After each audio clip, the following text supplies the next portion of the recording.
semuanya, perkenalkan nama saya Celia Buhemi Putri. Ini dua rekan saya. Saya Mesa Salsabila. Saya Devi Anjani.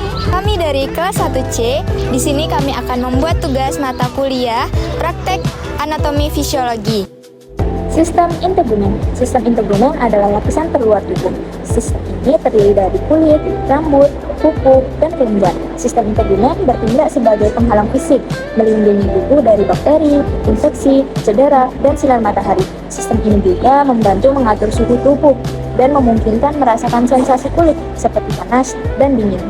Kulit terdiri dari 3 lapisan. Lapisan pertama yaitu lapisan epidermis, lapisan teratas kulit. Ini adalah lapisan bagian kulit yang dapat dilihat dan disentuh. Terdiri dari 3 jenis sel, yaitu melanosit, keratinosit, dan sel Langerhans. Epidermis memberi warna pada kulit dan menyediakan lapisan kedap air. Yang kedua ada dermis, adalah lapisan tengah kulit. Lapisan ini yang paling tebal, dan lapisan ini juga mengandung kelenjar keringat dan minyak serta folikel rambut. Yang terakhir hipodermis, lapisan paling bawah kulit. Ini adalah lapisan lemak kulit yang membantu mengisolasi tubuh. Baiklah, masuk ke sistem integumen kuku. Kuku melindungi ujung jari dan kaki. Nah, anatomi kuku terdiri dari yang pertama ada lempeng kuku. Ini bagian keras dari kuku yang dapat dilihat. Yang kedua itu ada dasar kuku. Ini kulit di bawah lempeng kuku. Yang ketiga itu ada kutikula, di mana lapisan tipis kulit di pangkal lempeng kuku. Nah, yang keempat itu ada matriks. Ini bagian akar-akar kuku yang bertanggung jawab untuk pertumbuhannya.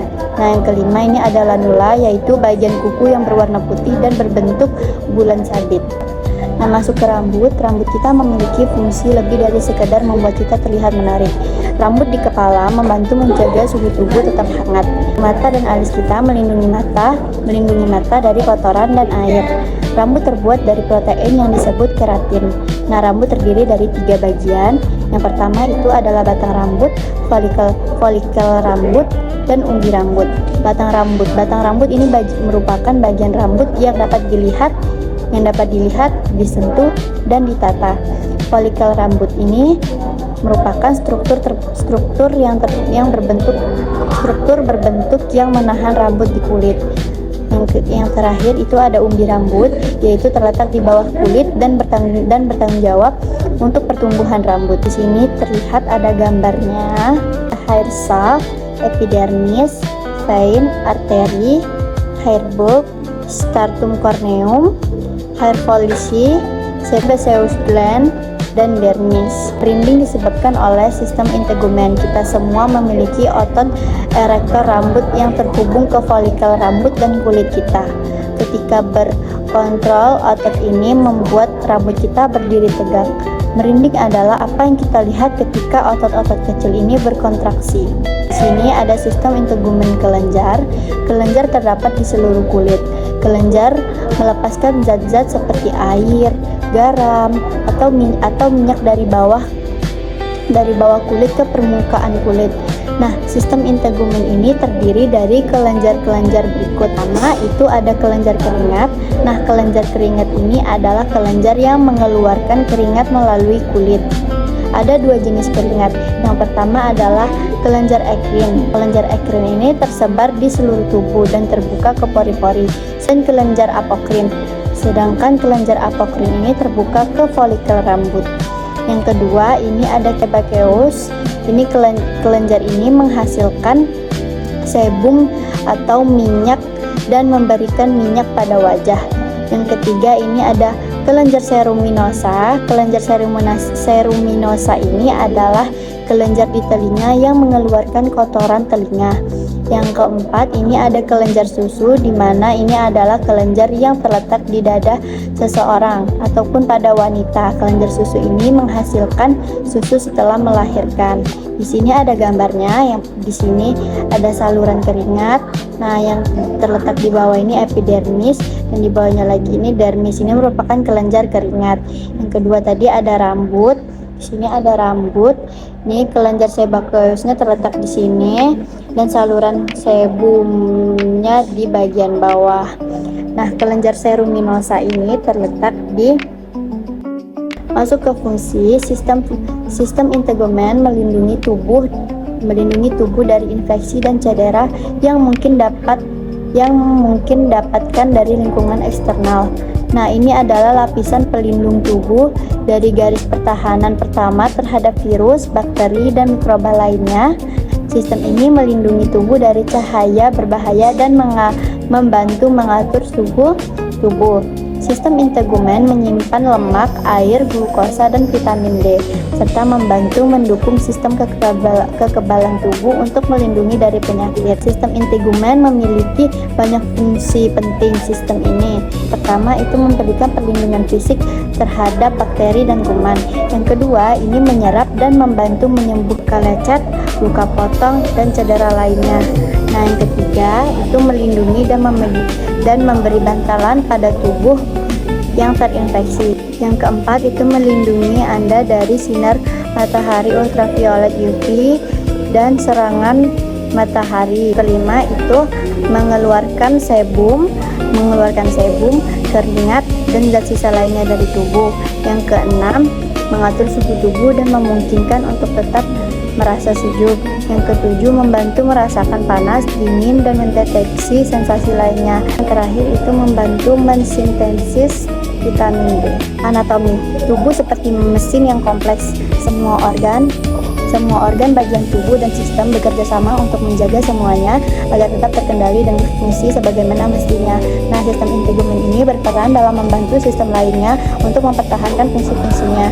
Sebagai contoh, darah membantu sistem kekebalan tubuh karena merupakan garis pertahanan pertama terhadap bakteri dan infeksi. Darah juga mengirimkan sel darah putih ke lokasi cedera untuk memulai proses penyembuhan.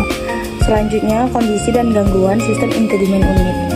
Karena sebagian besar kondisi kesehatan yang terkait dengannya dapat dilihat, tidak seperti organ internal, kondisi kesehatan kulit, rambut, dan kuku biasanya eksternal.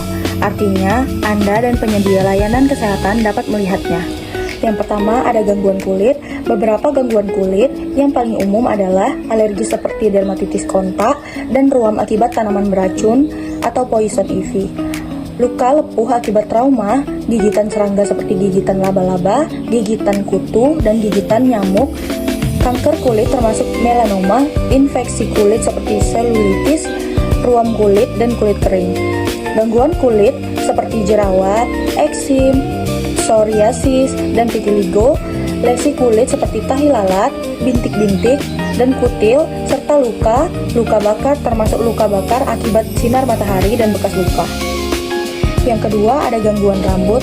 Kerontokan rambut adalah kondisi paling umum yang memengaruhi rambut.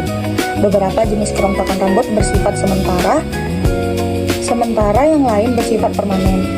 Jenis kerontokan rambut yang paling umum meliputi alopecia areata, yaitu kerontokan rambut yang terjadi di beberapa area akibat penyakit autoimun. Alopecia androgenik, yaitu kebotakan yang disebabkan oleh faktor genetik. Anagen effluvium, yaitu kerontokan rambut selama fase pertumbuhan dan sering terjadi selama perawatan medis seperti kemoterapi. Telogen effluvium, yaitu kerontokan rambut selama fase istirahat dan biasanya muncul beberapa bulan setelah tubuh mengalami stres atau perubahan hormonal. Serta alopecia traumatik, yaitu kerontokan rambut akibat kerusakan pada kulit kepala karena penataan rambut, menggosok kulit kepala berulang kali pada permukaan atau topi, atau karena memainkan dan merusak rambut. Kondisi rambut umum lainnya yang tidak terkait dengan kerontokan rambut adalah ketombe, yaitu munculnya serpihan putih atau kuning pada kulit kepala dan batang rambut. Kondisi ini juga dikenal sebagai dermatitis seboroid, kutu rambut, yaitu serangga kecil yang merayap dan hidup di rambut kepala seseorang, serta hirsutisme, yaitu pertumbuhan rambut berlebih pada wanita. Yang ketiga, ada gangguan kuku. Seperti struktur lain dari sistem integumen, kuku selalu terpapar. Masalah kuku dapat disebabkan oleh sepatu, kebersihan yang buruk, atau penggunaan kikir kuku maupun pemotong kuku yang tidak tepat. Beberapa kondisi kuku yang lebih umum adalah onychomycosis, yaitu jamur kuku pada kuku jari tangan atau kaki, onycholisis, yaitu kondisi ketika kuku terpisah dari bantalan kuku, psoriasis kuku, yaitu kondisi kulit yang menyebabkan adanya lubang-lubang kecil, perubahan warna kuku, dan gejala lainnya. Lesion planus, yaitu ruam yang muncul sebagai tonjolan atau lekukan pada kuku, serta pronychia, yaitu peradangan atau infeksi pada jaringan yang langsung mengelilingi kuku.